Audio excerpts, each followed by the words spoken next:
Hi hello welcome to our channel Villupuram சமையல். இன்றைக்கி நம்ம சேனலில் ஒரு பாண்டி டே அவுட் vlog தான் பார்க்க போகிறோம். நாங்கள் எந்த பிளானுமே பண்ணலை. சண்டே அன்றைக்கி சமைச்சி சாப்பிட்டுட்டு சரி போகலாமா அப்படின்னு கேட்டாங்க. எங்கேயாச்சும் வெளியே போகலான்னா நமக்கு தான் ரொம்ப இஷ்டமாச்சு, எங்கேயாச்சும் சுற்றணும் எனக்கெலாம். அதனால் உடனே கிளம்பியாச்சு. இதுவே வேறு எங்கேயாச்சும் கிளம்பணுன்னா அவ்வளோ சீக்கிரம் கிளம்ப முடியாது. வெளியிலன்னா டக்குன்னு எப்படி தான் கிளம்புறேனே தெரியாது. கிளம்பிட்டோம். அன்றைக்கி சண்டேன்றதால கொஞ்சம் டிராஃபிக்காக தான் இருந்துச்சு. அதனால் நாங்கள் பீச் சைட் போகாமல் இந்த பக்கம் ஆரோவில் சைடு வந்தோம். இது சன்னியாசி குப்பம் ஆரோவில் பீச் தான். அங்கே போயிட்டு நல்லா விளையாடினோம். பாப்பா ஃபுல்லாக நனைஞ்சி நடுக்கிலே வந்துடுச்சு, ரொம்ப நடுங்கிட்டா. உடனே அங்கே வாட்டர் பாட்டில் வாங்கி பாப்பாவை குளிப்பாட்டிட்டு வேறு ட்ரெஸ் சேஞ்ச் பண்ணிவிட்டு கொஞ்ச நேரம் பீச்சில் டைம் ஸ்பெண்ட் பண்ணிவிட்டு கிளம்பிட்டோம்.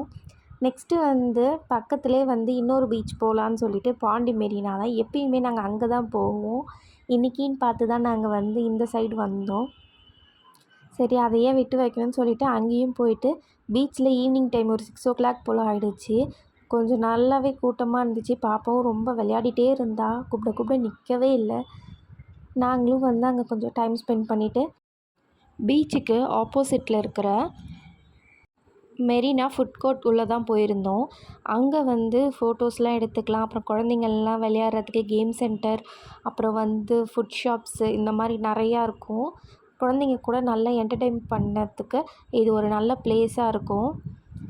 நீங்களும் போயிருந்தீங்கன்னா கண்டிப்பாக அங்கே எனக்கு தெரியாத இதெல்லாம் கண்டிப்பாக கமெண்ட்டில் சொல்லுங்கள். நாங்களும் அடுத்த வாட்டி போகிறப்ப ட்ரை பண்ணுறேன். நான் போய் எங்கெங்கே போனேன்றதையும் ஃபர்தராக பார்க்கலாம். மெரினா அந்த எதிர்க்க என்டர் ஆனோம். அங்கே உள்ளே இந்த மேரேஜ்லாம் வச்சுருப்பாங்க இல்லையா, இந்த மாதிரி ரீல்ஸ் ஸ்டாண்டு, அது அங்கே போனோம். ஃபீஸ் 100 rupees கேட்டாங்க. சரி எனக்கு அது ரொம்ப நாள் ஆசை. ஆனால் நான் போன மேரேஜ்லேயே எதுலேயுமே அது வைக்கலை. சரி ஓகேன்னிட்டு இங்கேயும் அதில் நின்று நானே என் ஹஸ்பண்ட் என் பாப்பா நின்று ரீல்ஸ்லாம் போட்டுட்டு நெக்ஸ்ட்டு மெரினா உள்ளே எப்படி இருக்குது பாருங்கள். எனக்கு இந்த பிளேஸ் ரொம்ப பிடிக்கும், ஏனே தெரியாது. அப்புறம் ஹீலியம் பலூன் 30 rupeesனு சொல்லி எல்லா குட்டி பசங்களும் வச்சுருந்தாங்க. பாப்பாவும் வேணும்னு கேட்டால் அவளுக்கும் கையில் கட்டி விட்டுருந்தாங்க. பலூன் என்னடா கையிலே பிடிக்க முடியல, மேலேயே போதே அப்படின்னு சொல்லிவிட்டு அவளும் விளையாடிட்டே இருந்தா. நெக்ஸ்ட்டு நைட் ஆகிடுச்சு. ஒரு ஃப்ரைட் சிக்கன் வாங்கி சாப்பிட்டுட்டு எப்போ போனாலும் நாங்கள் டைம் ஃப்ரைட் சிக்கன் ஒரு ஷாப் இருக்கும், அங்கே தான் வாங்கி சாப்பிடுவேன்.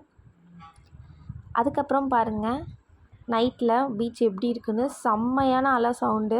நான் கிட்டே போல் செம்ம குளிர் வேறு, கொஞ்சம் ரெய்னியாக இருந்துச்சா, அதனால் லைட் ஹவுஸில் வெளிச்சமாக இருந்துச்சு, சூப்பராக இருந்துச்சு. எனக்கு அங்கே லிஃப்ட் இருக்குன்றது இது வரைக்கும் தெரியாது, என் ஃப்ரெண்டு தான் சொன்னான்.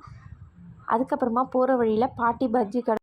இந்த ஷாப்பை இர்ஃபான் ரிவ்யூவில் தான் பார்த்துருக்கேன். அங்கே கார் பார்க் பண்ண முடியல. என் ஹஸ்பண்ட் மட்டும்தான் போய் வீடியோ எடுத்துகிட்டு வந்தாங்க.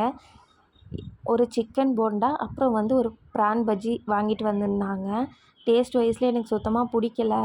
நிறையா பேர் ஆனால் அங்கே நல்லாயிருக்குன்னு சொல்லியிருக்கீங்க. ஓகேங்க, உங்களுக்கு பிடிச்சிருந்தா ஓகே தான். நைட்டு டின்னர் முடிச்சுட்டு கிளம்பியாச்சு. தேங்க்ஸ் ஃபார் வாட்சிங். லைக், ஷேர், சப்ஸ்கிரைப் பண்ணிக்கோங்க.